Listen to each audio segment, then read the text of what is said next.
আমার মা বানিয়েছে, আমি তো বানিয়ে বানিয়ে খাওয়াই, আমার মা আজকে বানিয়ে দিয়েছে, আমি আজকে খেয়ে দেখবো কেমন হয়েছে।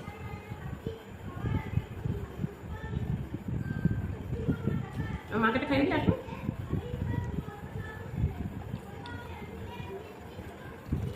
আমার মা আবার ক্যামেরার সামনে বেশি আসতে চায় না, ওর জন্য আমার মা খাওয়াটা দেখাতে পারলাম না।